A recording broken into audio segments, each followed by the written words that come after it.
You're listening to the Southampton Delivery Podcast, a podcast dedicated to the Southampton Football Club and all of the SFC fans.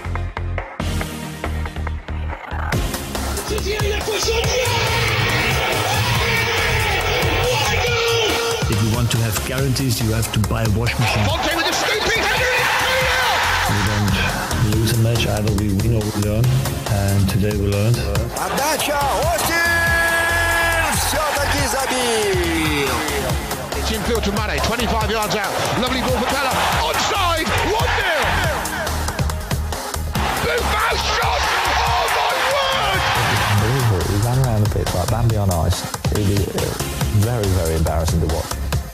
And now, your host, Matt Markstone. Hello and welcome to another episode of the Southampton Delivery Podcast, a podcast and newsletter dedicated to the Southampton Football Club and all of the SFC fans, and available right here on southamptondelivery.com.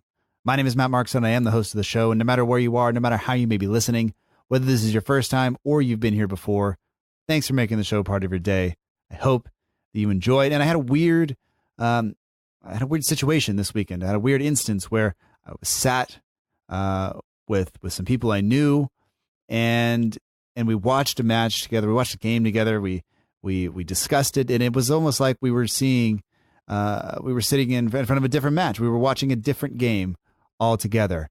And I won't call those people friends, but I will say that Kevin Freind and I had a similar situation where I think that all of us experienced that on Saturday, where we sat and we watched a match, and I wasn't at Anfield, but I was sitting here watching the match, and it was as though I was watching a completely different match than Kevin Freind. And I will not call him a friend either, because he did nothing kind to us, maybe other than perhaps not calling that penalty on Shane Long, who may have indeed fouled somebody right on the goal line. But there were a lot of other things that just didn't seem to go our way. It's not the first time Kevin Freind has done this to us, but that is beside the point, I guess. In the end, Liverpool 4-0 winners. The scoreline, I don't think, accurately reflects how the match was played out. But for the first half, I say we were all in it.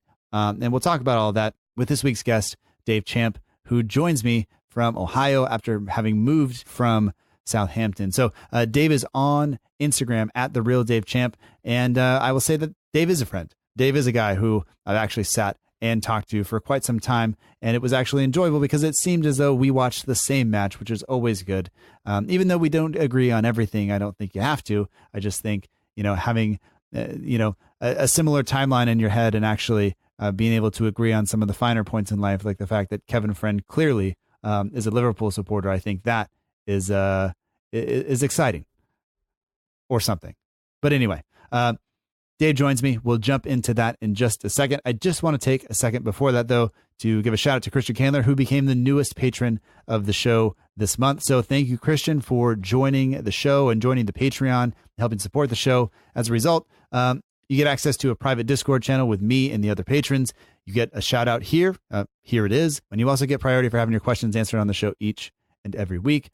And one more thing, if you'd like to get in touch with the show, do that at southamptondelivery.com. You can sign up for the newsletter. You can send us an email, drop us a message, whatever you want. We're also on all the social media platforms at SFCDELL_IVERY. But most of all, I just want to say thank you for taking the time to listen. Hope you enjoyed the show, and we'll talk to you on the other side.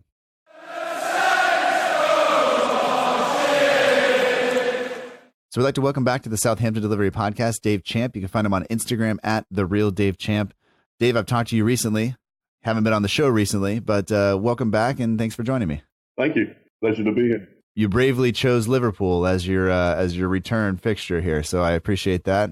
It's not always an easy one to get people to take, but I'm excited to talk to you a little bit, even if the result didn't go our way. But before we get into any of that stuff, can you, just for the listeners who may be new to the show, kind of fill everybody in on your history? Because now you live in the United States, but you're, of course, from the UK. So give me a brief rundown of what your history is like with the club.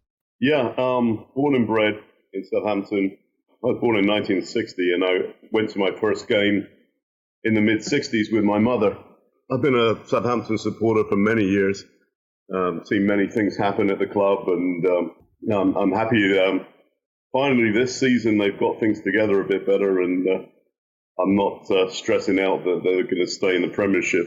Yeah, one of the things we have to worry about here in the States is, can we watch them? If not, and it looks like this year we can almost just let the auto renew for NBC Sports Gold go, because they're going to be there. But how long have you been living in the States now? Oh, it must be coming up to about 18 years now. I've been here a fair while.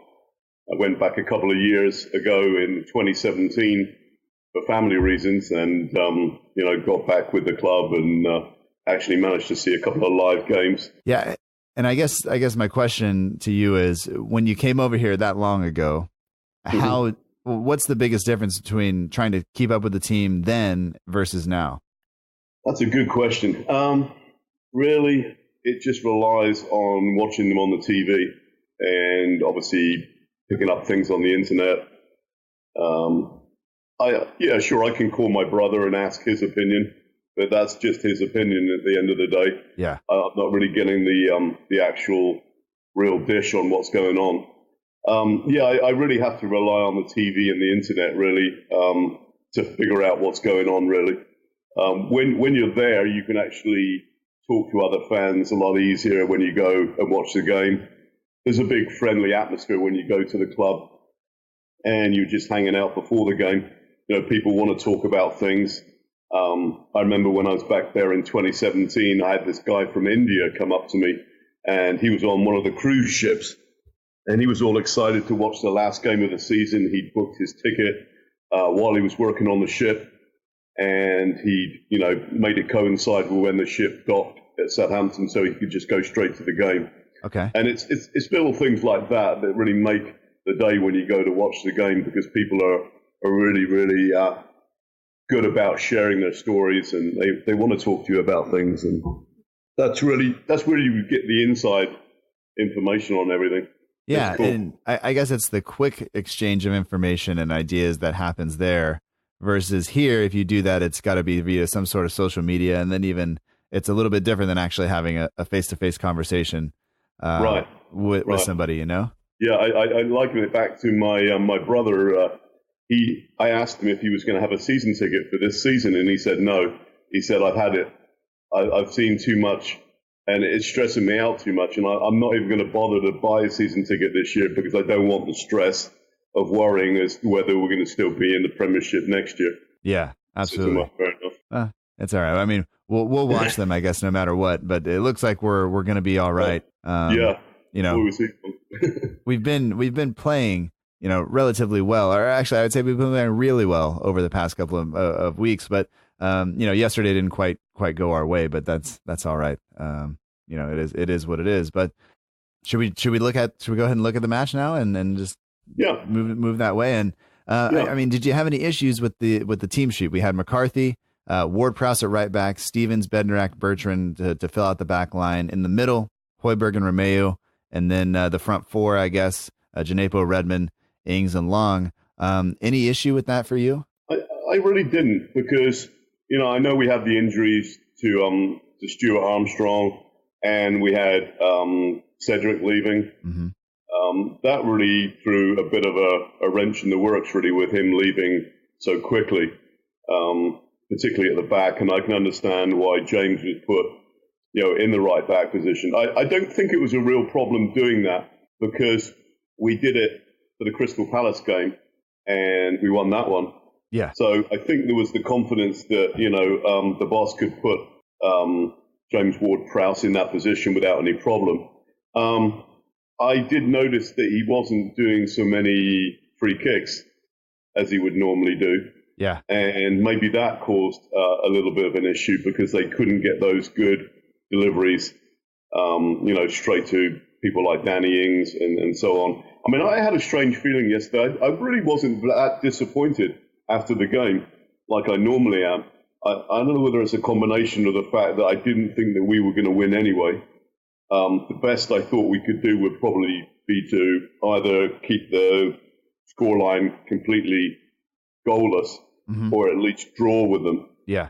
I really didn't have that really desperate feeling at the end of the game that we didn't play very well. I thought we played well, as well as we could have against a team like Liverpool, who are extremely strong and extremely confident. And they're obviously riding a very big crest on the wave to the end of the season, where they're obviously going to be, the Premiership winners. Yeah.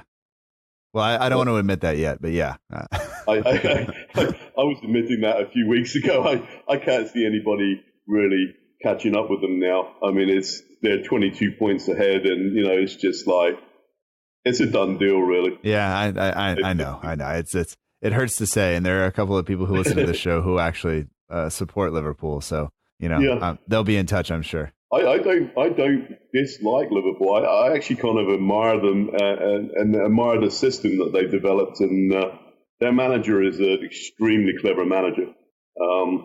I was listening to the Manchester United manager, Ole Gunnar Solskjaer, and he was accepting all the criticism that Man U are getting right now, and he was saying something very significant. I think that a lot of managers will agree with, that it takes more than one season to build a good team. He's building a team right now, and I think Jurgen Klopp will agree with that as well. He's built that Liverpool team over several seasons now, maybe 4 or 5 seasons to this point. And if you liken that to what Ralph is doing with the Southampton team, this is really only his second season, or maybe a season and a half since he's taken over. He's at early days right now. But if he's developed a team that's gone from the bottom of the league to the mid part of the league and possibly can vie for European games next year if we get a little higher, then he's done really, really well after a season and a half to get to that sort of stage.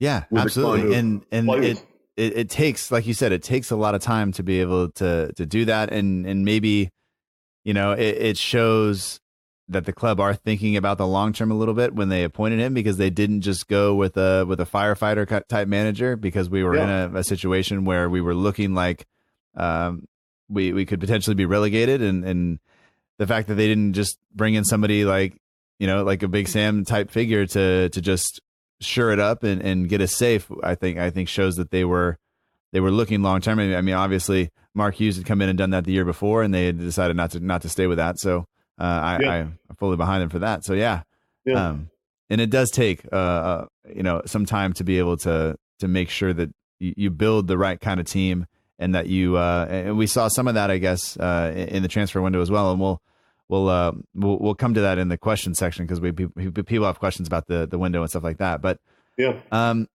mean, for me, I think going back to the James Ward-Prowse at right back situation, it's not my favorite move, because I think he's, as you said, he didn't take as many free kicks yesterday, and partially I think that's because he has added defensive responsibilities in a specific part of the pitch.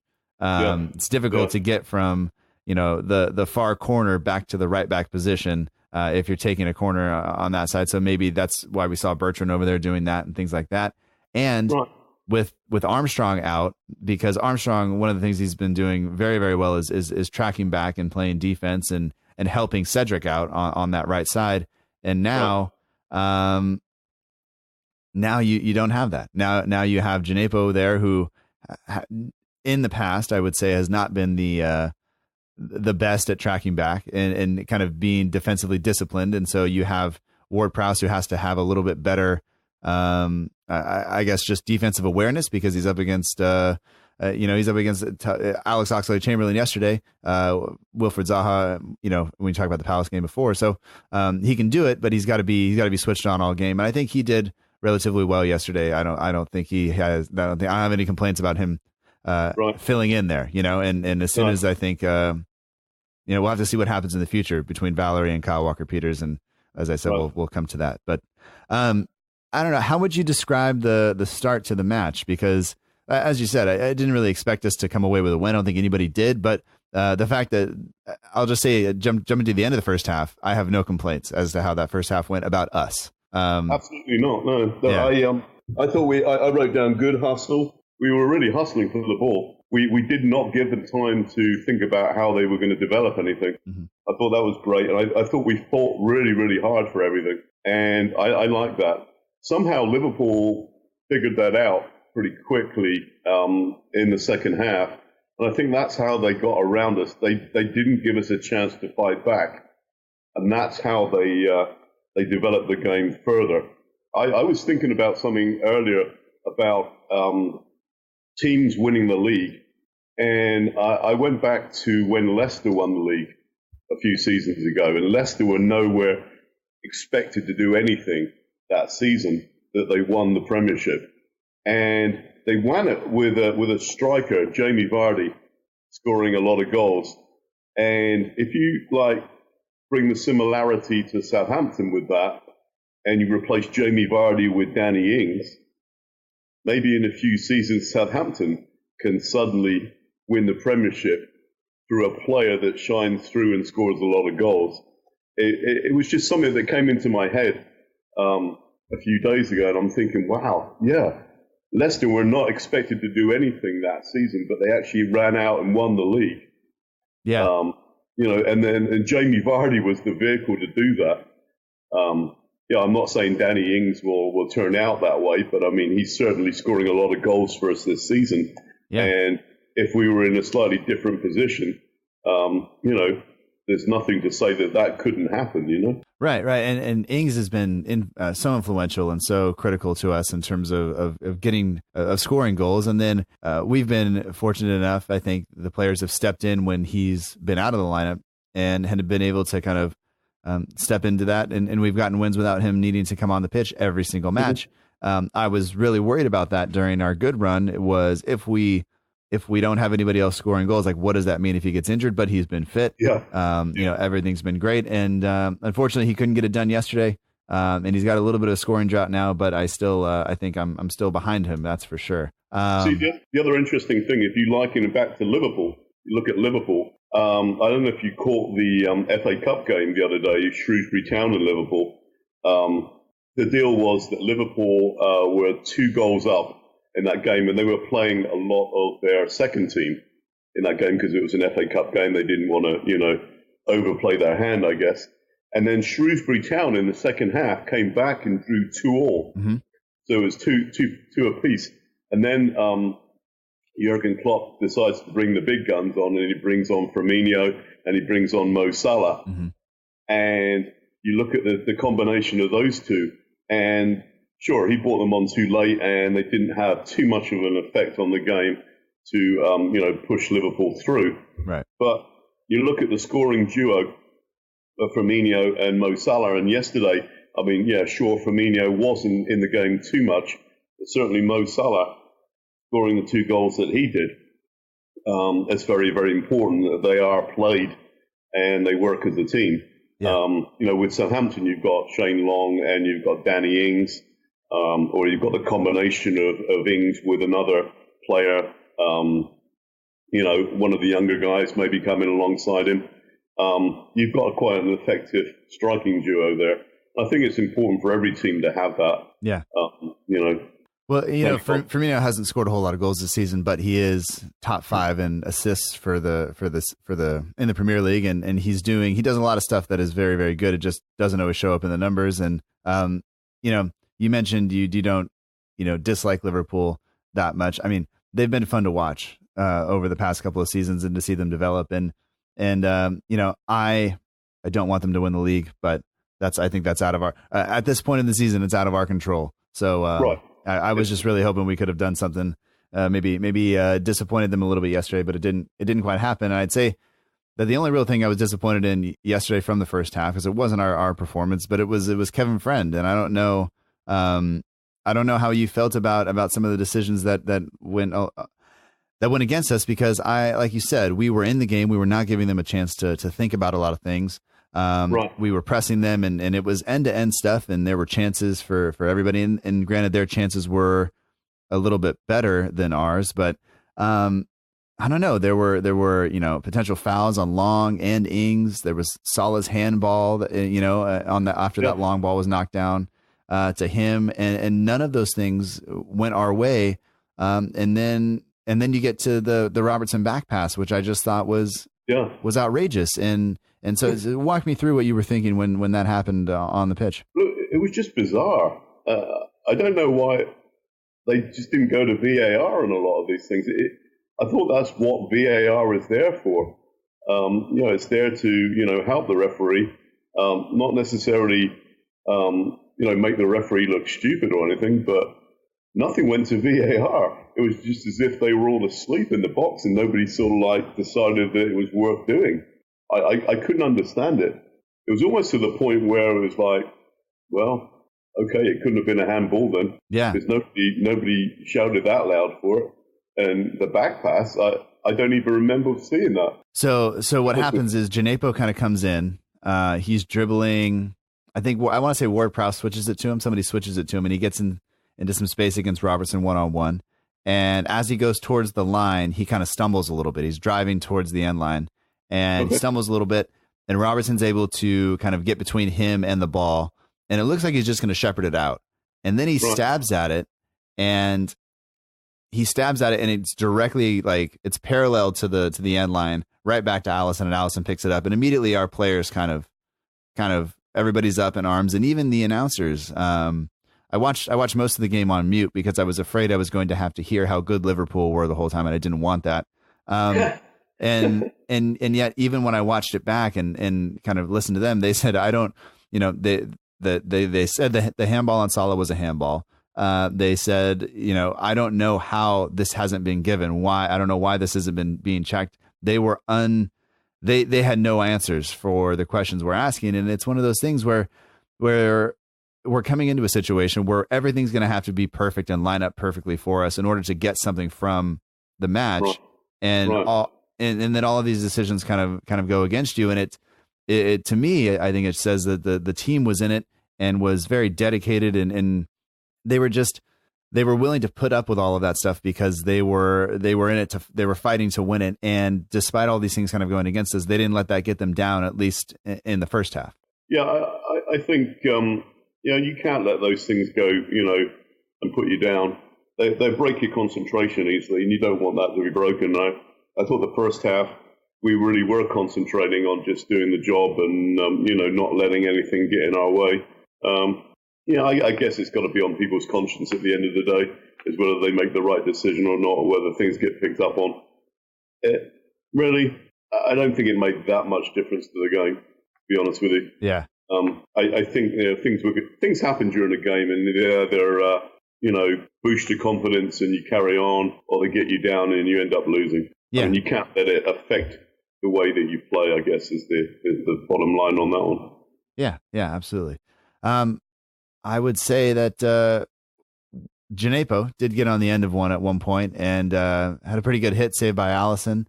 But I would say that the next kind of big moment was Van Dijk getting on the end of a long switch and kind of getting in behind James Ward-Prowse and then trying to backheel it past McCarthy. And I think that was the first real big chance they had, and they had a couple of shots from there. I think Van Dijk has the one blocked by McCarthy, who does very well. I want to say Salah has another chance, and then Long. To be fair, we didn't have this one go against us either.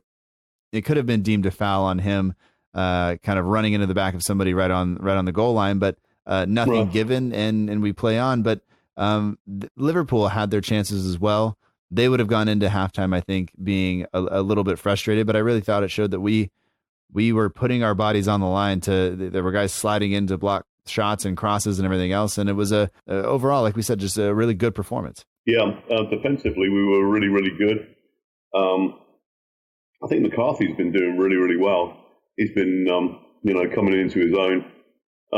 There's probably partly confidence with him as well. I mean, there was a period a few months ago where he didn't look that confident. He was like desperately flying and throwing himself at things and not really getting there and just missing things. But now he seems to be really very agile. He's doing the right things goalkeeping wise and really, really coming into his own. Yeah. The confidence is there and the skill is going along with it. So yeah, he had a very good game yesterday. I don't think he didn't do anything wrong there as far as I could see. No, I wouldn't be super upset with him. And at the end of the first half, even the Southampton official Twitter account just says we're giving it as good as we get. We're in it. And I think everybody would have gone into halftime. Maybe you think about the chance that Ings had to shoot and he chose to try to square it to Djenepo or maybe Long. And you think maybe he scores that or he has a shot there and maybe that changes some things. But to be fair, I thought that really, if you look at kind of the expected goals and all of that stuff, we were in it up until they had those couple of chances right in front of goal with Van Dijk and Salah. And then other than that, it was pretty even. I think everybody would have been happy at halftime, even though I think both sides would have looked at some of the chances they had and would have expected or hoped, I guess, to do better with that. But, like I said, no complaints. And then I don't know what happened at halftime or in the second half, but this is, I think, what good or separates good teams from kind of these elite teams is Liverpool came out and they obviously had something happen. And we immediately have a situation where we maybe could have earned a penalty. And instead of, when it doesn't happen, Liverpool go directly down the other end and score. And I think that's what you have to do sometimes to just, when momentum starts to go your way, you have to take advantage of it. And they do that. They did that. And unfortunately, we were unable to do that yesterday. Yeah, I think what happened at halftime was pretty pivotal. Southampton had contained Liverpool up until that point. Liverpool were frustrated a little bit with what was going on. They obviously regrouped at halftime and they decided what they needed to do to beat Southampton, and then they just executed it. I think that's, like you say, the key to a lot of good teams is if they're not doing very well or if they're frustrated in the first half, they go back, they regroup, they work out what's going wrong, and then they work out a plan to get around it to win the game, and then they just go for it. And Liverpool's way of getting around it is when something happens at one end, they were trying to get everything done really, really quickly, keep the momentum going, keep a fast momentum going, and pound Southampton really, really hard every time that they had the chance. And that's the way they get through things. They go fast, they pound hard, and they just go for it. Yeah. That's how they ended up, finishing off the game. Yeah, and if you look at some of the chances that were created overall, Liverpool had a lot more chances inside the box, inside the 6-yard area, and kind of in closer from the penalty spot, whereas we only had, I want to say it's like 4 or 5 shots that actually came closer than the actual penalty spot. So not necessarily the best chances, but we were having chances, which I think was important. And we just unfortunately couldn't get them past Alisson, and that's just kind of how it goes. But I want to talk really quickly. I go back to the point I made earlier that when you play a team like Liverpool, when you're going away, you want to believe that the referee is going to be fair and impartial. And I don't think there was a single fan yesterday who can look at what was happening and say that was done the right way. That even the chance on Ings, I think it's Fabinho, I think, who, Ings is trying to dribble through 2 players. They both get a little bit of the ball, but the ball squirts away. And then Fabinho has the second kind of lunge that catches Ings and trips him. And, it's so kind of disheartening because we should be one up at that point, or at least have a chance to be one up. You 90% chance of going one up at that point. And instead we're behind. And I think that kind of, when you're away and you've been not hanging on, but exerting all of this energy, to have it taken from you like that, I think is unfortunate. I think it did us. I think at that point it was not going to happen for us after that, and it started to fall away kind of quickly after that, I think. Yeah, players can lose confidence like that. It could be a pivotal change in the game, one way or the other. So yeah, I can see your point on that. I think if we had got the penalty and if we'd scored obviously afterwards, that would have given them a lot of confidence, like the previous games have given them confidence. Games that you win against teams that you're not necessarily expected to win against, or you don't think you're going to beat. If you do end up beating them, then that really adds to the momentum. Now, we've talked about momentum before, I know, on other casts that you've done, and it's important. Mm-hmm. It's important during a game. Momentum shifts during a game back and forth quite a lot, and particularly if you have a decision go your way, it can help. Yeah, definitely. Yeah. And then it didn't take all that long for Liverpool to kind of get back into it, but we didn't lay down either. We kept playing, and it did. I would say that the scoreline doesn't accurately reflect the match and how it went. I think that we were more in it than that, and there were just moments where they are able to capitalize on little tiny mistakes and just playing good football. Sometimes it wasn't even a mistake. Sometimes it was the additional help they got from the referee in that situation, and they're just able to capitalize on that. When they went down and scored the second goal, I mean, it was a good early switch. It was a good touch from them, a good pullback, and a nice finish from Henderson. And that's good football, and you have to just kind of applaud them there and say, that was a well worked goal. And then late on, they score a couple late in the game, and that's just, I think the game at that point was over, and we were stretched and not trying to do too much, but trying to get something from it, and that's just the way it goes. And that game could have been 1-0, it could have been 2-0, it could have been 1-1 or 2-2. So it's just, I think, the way the game goes. And although the XG, I will once again say that theirs was much higher than ours, but we were in the game, I think, for large portions. And unfortunately, when you're playing against 12 men away, and I'll throw Kevin Freind on their team for this, I think that's just what happens. He really was a friend to them, wasn't he? Really? Yeah. Well, he hasn't been good to us. I know I've had podcast titles, I think, in the past that have been "Kevin is not our friend" or something like that, or "no friend of ours," and that it seems to come up every time that it happens, and it's getting quite annoying. But you can't say anything to him online because referees are not allowed to have any kind of social media following or account, so they're not there. So it is what it is, and hopefully we're able to bounce back, and we have a fairly favorable run of fixtures after this.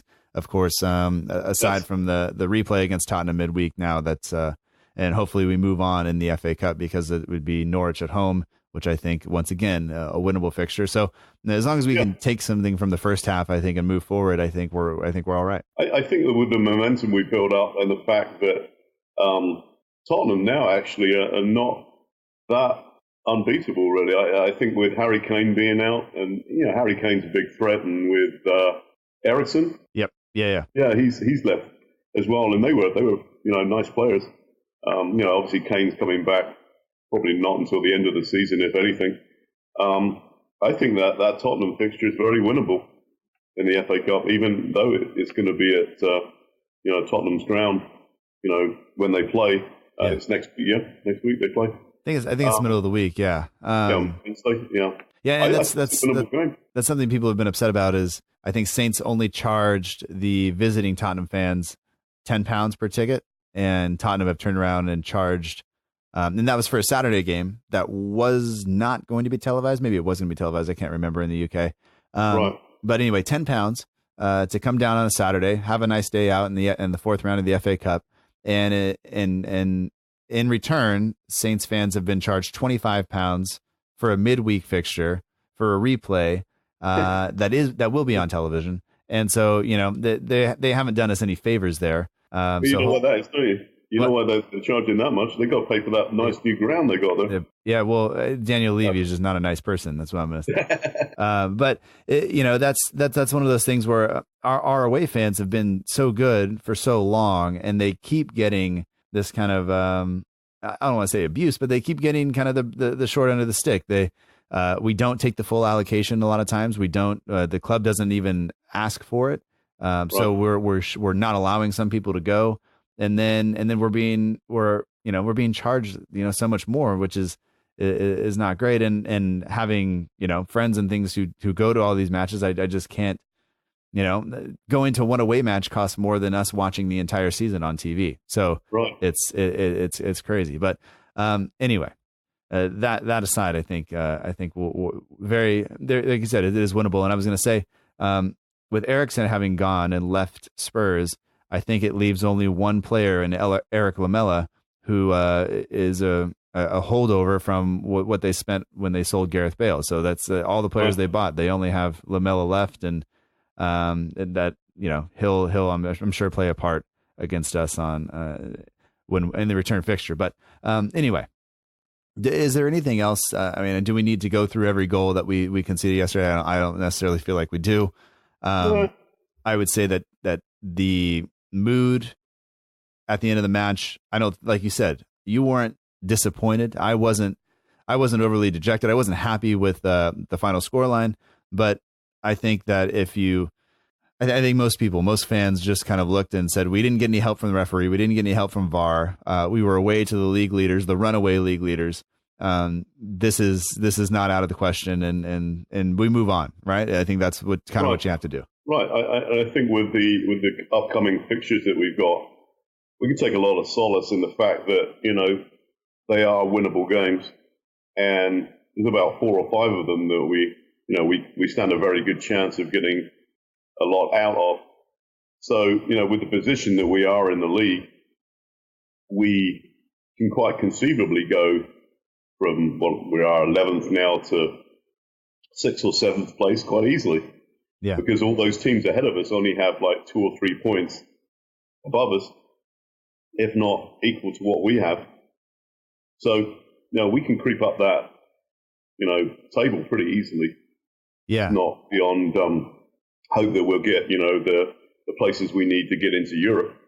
Yeah, it'll depend on where we finish. It'll depend on what happens with Burnley and Arsenal, because that's still ongoing. And if somebody can get a winner there, then we move up a spot. If not, we'll drop to 13th. But that's all right. I mean, because like you said, the table is tight.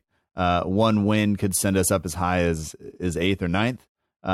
So we're in it now, which is nice, because before we were worried about being cut adrift, and it's nice to not have that worry at the moment. But so I mean, after this weekend, it's supposed to be the winter break. We obviously have a midweek match. It's Wednesday, so that's gonna cut that short. But at least our team's gonna show up, unlike Klopp and all that stuff. And that was a lot of stuff that we don't need to talk about that, because that's not of concern to us. But I did want to mention just Danny Ings returning to Liverpool for the first time since joining Saints. Of course, last year he was on loan, so we couldn't play against him. This year he returns, and you can see that people in Liverpool appreciate him. They love him. There was applause for him when he went off the pitch. Nobody booed him when he touched the ball. And it's. Yep.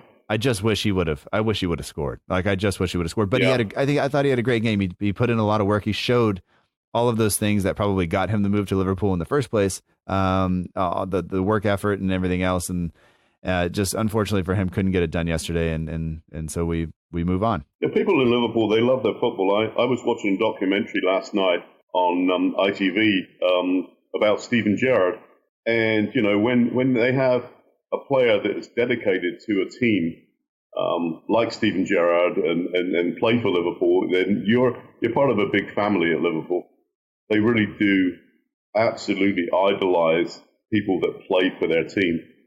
And I think when you play for a team like Liverpool, you feel that. You feel the love on and off the field.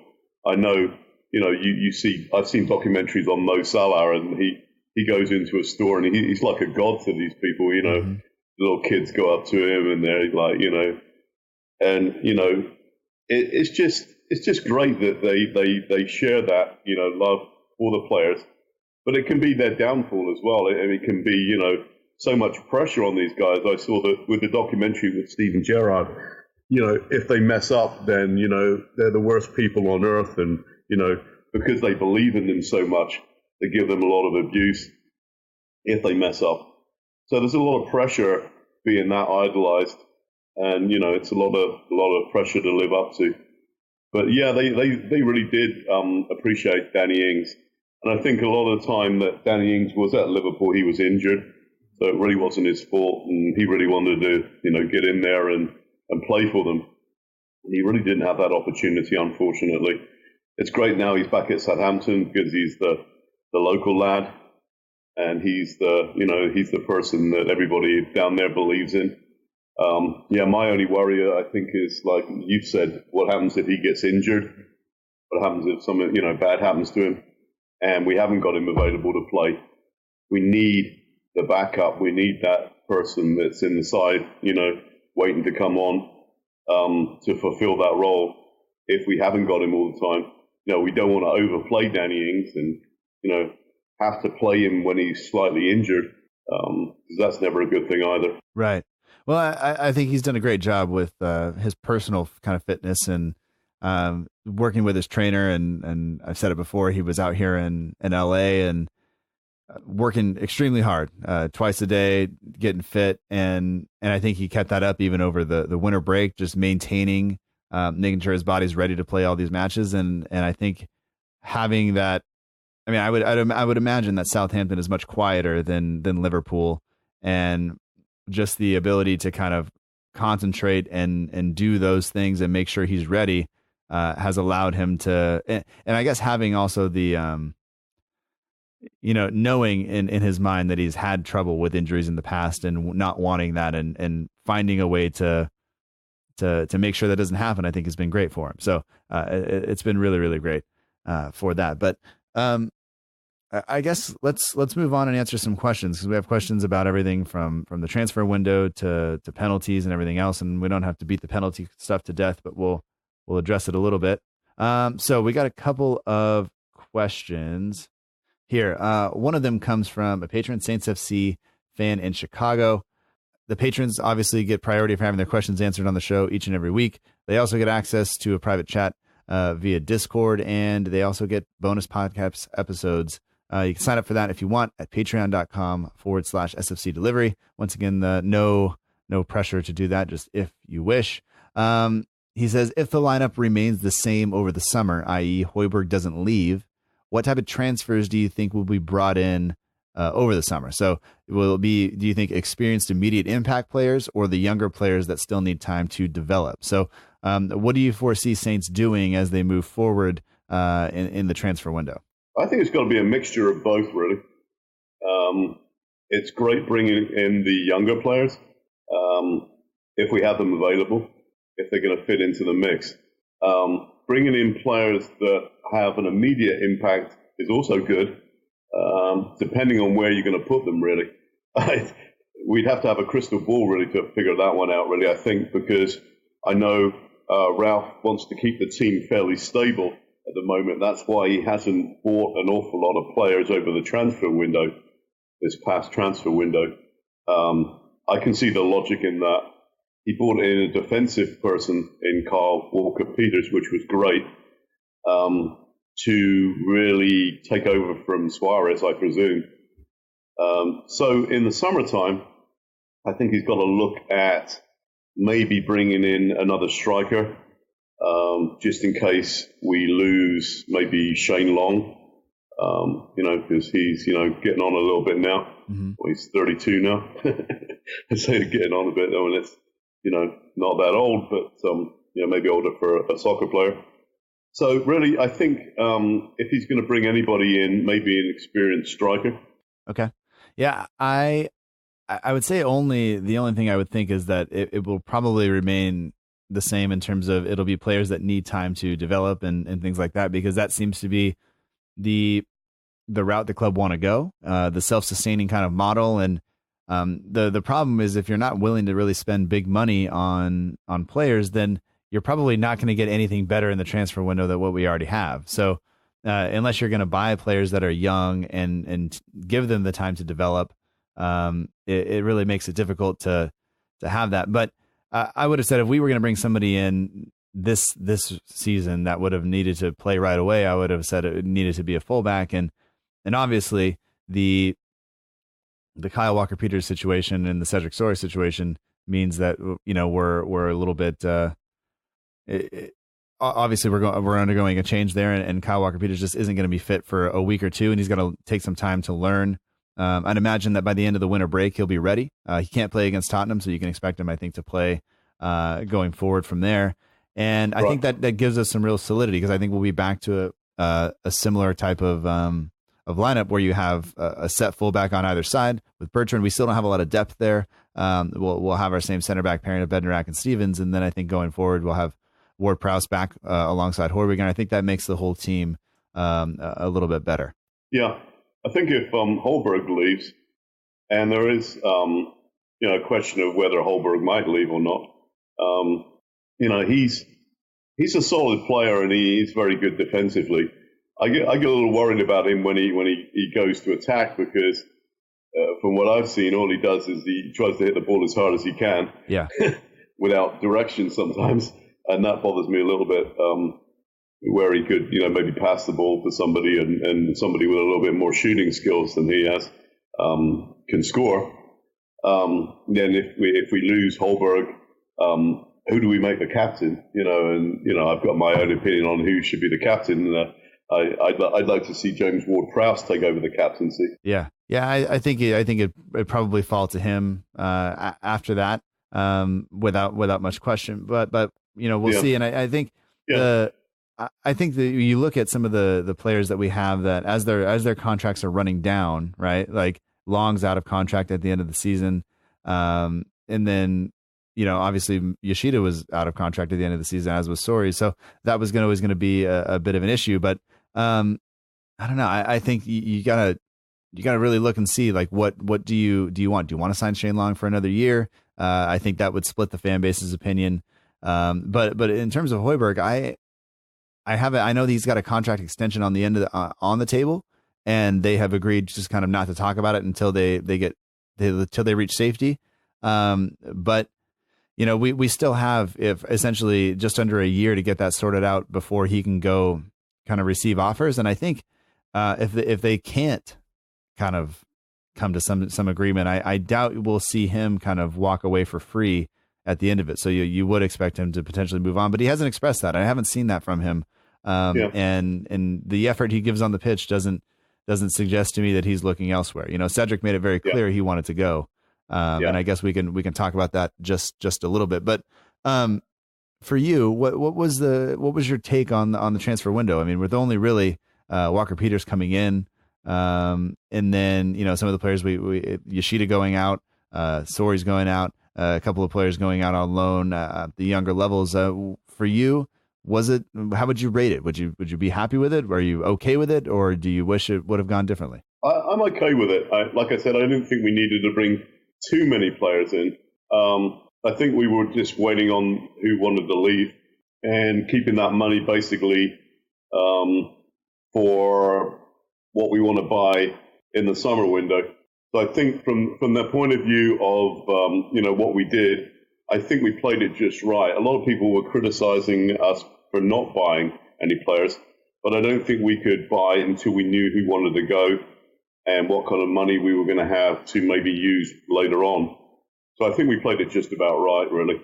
Yeah. I don't think I wanted to change the team too much. Right, and Ralph's spoken repeatedly about wanting to pare down the squad, about wanting to work with a smaller team. And I think we have some of those things that if you cut out some of the everybody talks about the fees, but the or the purchase price of a player, but those wages that you pay out every week, they add up over the course of a season. If you can cut out 4 or 5 of those guys who aren't going to get much time, right, then you free up kind of the ability to bring in a player maybe that can have an immediate impact versus always having to buy these players and sign them to relatively low wages and hope to develop them over time. So maybe this helps. And but let's just talk really quickly, because I think the people leaving, I think I made my views on Cedric Soares clear. I don't necessarily, I'm not hurt that he's gone.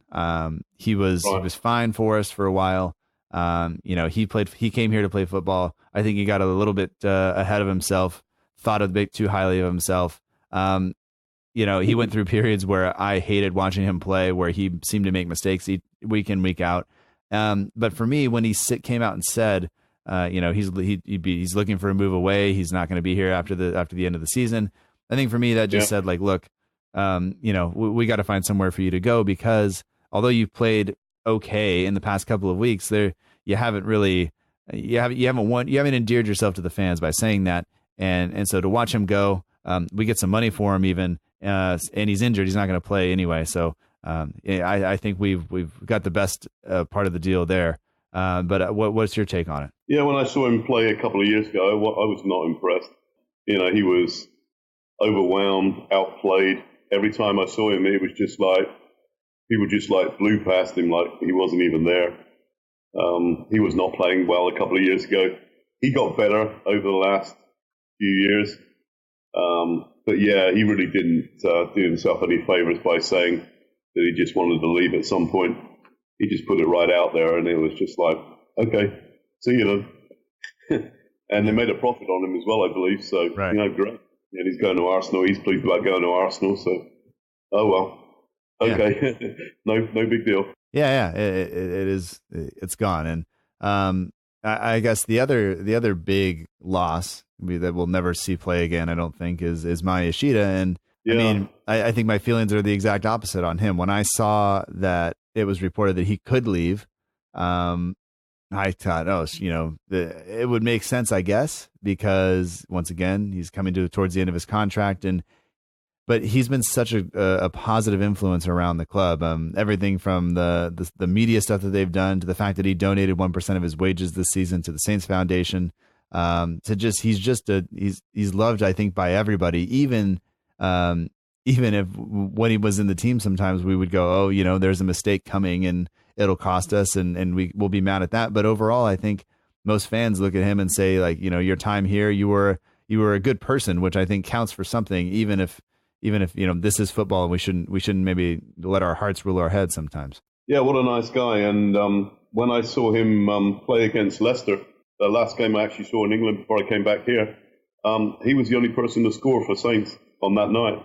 And I thought, wow, that's really significant. I mean, he's a defender and he's not expected to score, but he actually scores the only goal in a 4-1 defeat. Yeah. And it was just like such a nice guy, such a great ambassador for the club, and a big loss for the club, really, from that point of view. Yeah. Just a worker, he really worked hard, and just a great ambassador. Yeah, and I think you miss some of those guys around the club, and you hope that some of these guys who are coming in and if they're coming in and looking for an immediate move away, they don't have the same impact. And I think that Southampton having just Saints means a lot to Southampton. I think everybody that is a part of the club knows that.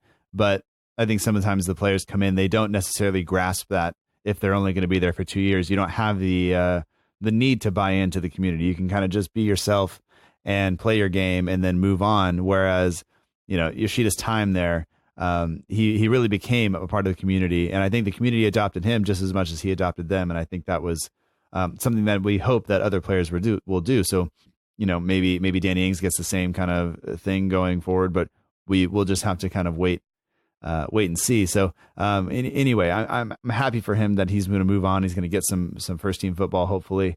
And he'll be playing alongside or with and behind, I guess, Manolo Gabbiadini. So hopefully that's a reason for some Saints fans to look at the Serie A table every once in a while. Yeah, really. I mean, you make a good point there.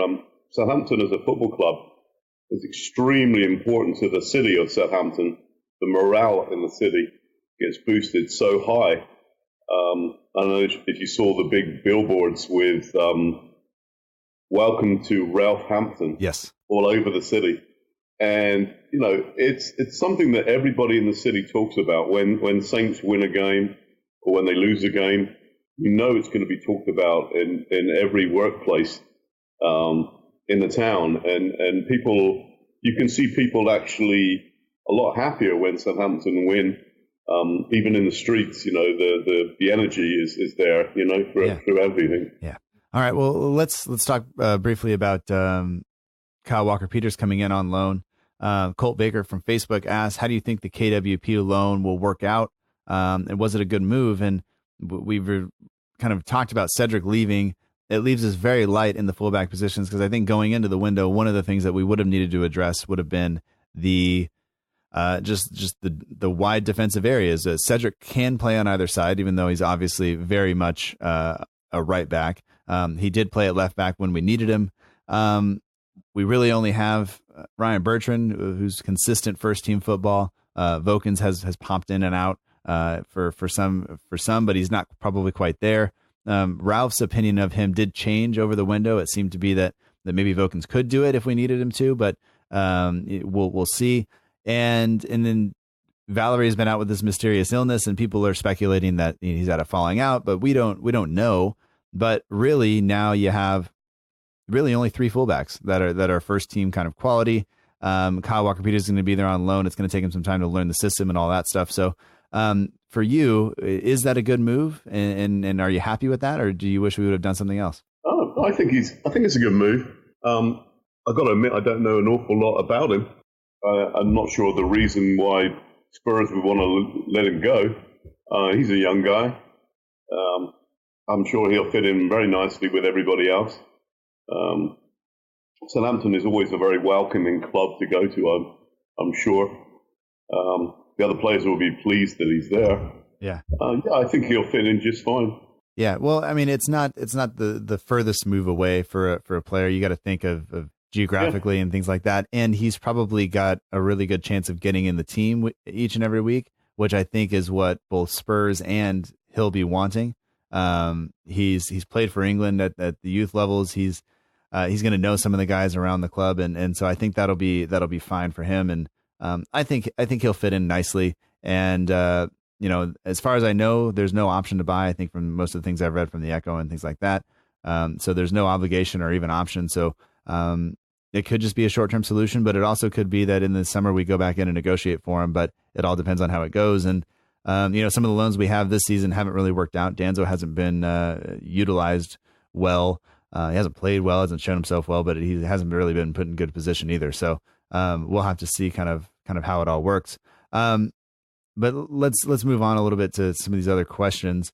We have one from a patron, Stephen Brandt, who says, "Is this the greatest collection of any talent any club has put together in any form in sport in any era?" He's a Liverpool fan, so he leaves a smiley face. We'll just leave it there. We're not even going to answer it. But he's a patron, so we have to say it. There? Yeah. When he asked that, I thought he was talking about Southampton. I was going to say, well, maybe. Yeah. We're up there. We're definitely up there. But yeah. Anyway, we have a couple of questions from Al Capone 156, also from Norwegian Saint 2, and even at Keep Eni, all relating back to the handball and to penalties and things like that. So I guess, is there an explanation for Kevin Freind's kind of decision making, or do we just have to? Are we going to live in kind of this era, or are we just not ever going to know? I guess is the real thing. Like, is there a reason that he did that, or I guess we'll never know, right? We probably will never know. Maybe we go back to the old chant that they say that he needs some new glasses. Maybe he needs some new contact lenses or something. Maybe he just missed it, or maybe he just chose to miss it. Maybe he felt that it was going to, be picked up by VAR. I mean, that's the question. How much do referees rely on VAR picking up their mistakes? Well, I wonder sometimes, because we've seen with younger referees sometimes, and maybe more inexperienced referees and referees newer to the league, when they have a very senior, very veteran referee sitting in the VAR booth and being in charge of it, they're more likely, I guess, to look at things and overturn things. Whereas Kevin Freind is a very experienced referee. He is probably less likely, I would say, to maybe allow VAR in. And that's, I think they would deny that. I think they would say that that's not true. But I think the communication between him and his linesman there, if you look at kind of, it's going to be difficult for him to see that back pass. It's difficult to see where it comes from. But like, as you said earlier, that's what VAR would be there for, is looking at that moment. But maybe we have to have a look at this, and maybe for him it wasn't clear and obvious, because maybe it comes off Ward-Prowse or something like that, or whoever else is down there trying to get a foot in. I don't think it's, but it doesn't matter. I think it was pretty clear that it was a back pass, and maybe because his linesman didn't flag it, didn't see it, then that means to him that it wasn't a clear and obvious error or something. But it's difficult. But I mean, I think for me, it's not just the one time that it happened. It was that there were several instances where things, if all things are equal and fair in each match, which they're not, then it would have, Salah would have been flagged for a handball and things like that, and we just would have, we've got something, or Ings gets the penalty. I think all of those things are possible, but I would hope that over the course of the season, of course, VAR has saved us quite a few times. I guess over the course of the season, maybe it will all kind of work out. And I'm sure somebody will do some giant kind of study and write up on all of that stuff at the end of the year about what VAR does and doesn't do for everybody. But, it sucks that it happened against Liverpool, but maybe it's fine that it happens against Liverpool, because we were never likely to win that game anyway. So if it happens against a team like Norwich, where we're winning the game and all of a sudden we get, a couple of things like this go our way and deny us the points, maybe that's actually has a better, a deeper impact on us over the course of the season. But I think I'm just trying to make the best of it because the more I think about it, the more angry I get, and I don't want to do that. Yeah, I think what we've got to do is we've got to look at VAR and figure out what triggers VAR to come into play. I mean, if we're finding that there are obvious mistakes being made, why are they being made? Why isn't VAR picking up that was possibly a handball and then going to the VAR? Because it obviously wasn't yesterday. If we think and everybody else sees that it's possibly a handball, why didn't it go to VAR? That's the biggest question in my mind. If something happens, well, what we're finding is the offside. When there's an offside, it immediately goes to VAR. Yeah. So, on the flip side of that, if there's an obvious handball or a back pass that shouldn't have happened, why isn't that being triggered to go to VAR immediately? Why is that being missed? Yeah. And I guess at the same time, though, there's also, if he sees it, if he does see it, and if the linesman sees it and says that's not a back pass, then it's not missed. Then they've just decided it's not there. And unless it's a clear and obvious error, which the more I watch it, and maybe it's just I watch it in slow motion, it's like, okay, that is clear and obvious to me, but maybe the VAR official has to talk to him, and maybe Kevin Freind was super sure of his decision and wasn't going to listen to it. And I don't know. Like, we're not privy to that conversation, which is unfortunate, but that's okay. Let's move on. Danny Ings obviously is tied for third with 14 goals in the Premier League. He's got 2 in the cup competitions, taking him to 16 on the season. And we have here a question from Lucas Tompkins, who says, how many goals will Daddy Ings score this season? So what do you think? Will he break 20? Will he get to 24? How many goals do you see him scoring between now and the end of the season? Wow, that's a good question. Well, I think he's going to hit at least 20. Why not? Yeah, I think that would be a good target to go for. I'm not sure if he'll play midweek. You would assume he would, because we'll have time to recover after. So I assume he'll play some role in the cup replay. He's got 14 right now in the league. I'll say he'll get 21 in the league, and he'll wind up with one extra one in the cup. And so that'll take him to what, 24, 25? I'll go with that. 24. I'll say 21 in the league, 25 overall. So two in the cup competition. So that's what I'll say. That'll be wrong, and I'll never check back at this, so it'll be all right. Okay. But anyway, I look forward to those goals that he will score and that the rest of the team will score, and the matches we have coming up. And of course, we've talked already. We have a fairly favorable run of fixtures, and he actually gets to face, I think, one of his former teams again in Burnley when we come back from our shortened winter break, and then we have a couple of matches against relegation strugglers. So we're in this. It's going to be a good kind of run up to the end of the season, I think. And even though 4-0 isn't ideal, but I think we're still fine for it, and that's all right. But I just want to say thank you again for coming on the show, for taking some time on your Sunday afternoon, or I guess still morning. I forget you're morning. Yeah, you're only a couple hours ahead of me. So on your Sunday morning, and I appreciate it. It's been a pleasure to chat with you again. Yep, you too. Thanks, Matt. All right, and if people want to follow you, they can do that on Instagram. You are at @TheRealDaveChamp, and of course the links are in the show notes. And thanks again, and we'll talk to you soon. Yep, you bet.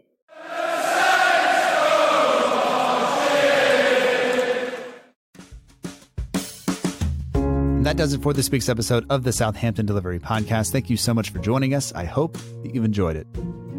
Special thanks this week goes out to Dave Champ. Thanks so much for coming by. If you want to follow Dave on Instagram, you can do that at @TheRealDaveChamp.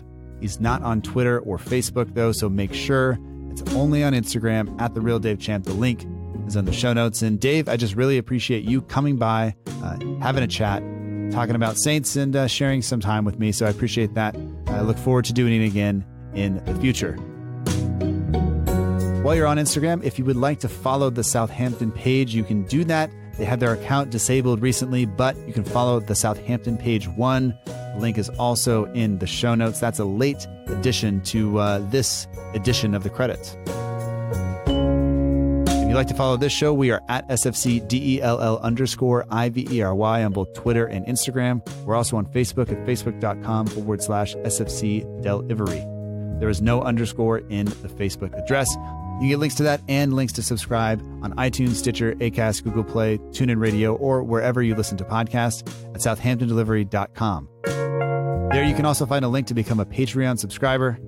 By doing that, you get access to a private chat, priority for having your questions answered on the show each and every week, and in addition to that, you get my sincere gratitude and potentially extra podcast episodes. So if you're interested, head over there, check that out. But if not, please do not worry. I just appreciate you listening. If you would like to help out the show, be sure to subscribe on iTunes or wherever you listen and leave a review, share with a friend. All of that stuff really, really does help out. As I mentioned earlier, our partner, the Southampton Page, they are at Southampton Page on Twitter, at Southampton Page 1 on Instagram. The logo for the show is designed by Matt Beeling of the We Are Southampton Page on Instagram. And all music for the show comes courtesy of the Free Music Archive at freemusicarchive.org. The intro song is Epic Song by Boxcat Games, and the initial credits that you're listening to right now is Aim is True by Poddington Bear. We'll be back next week with another episode. I really appreciate you taking the time to join me. I look forward to talking to you again next week. So until then, remember that together, we march on.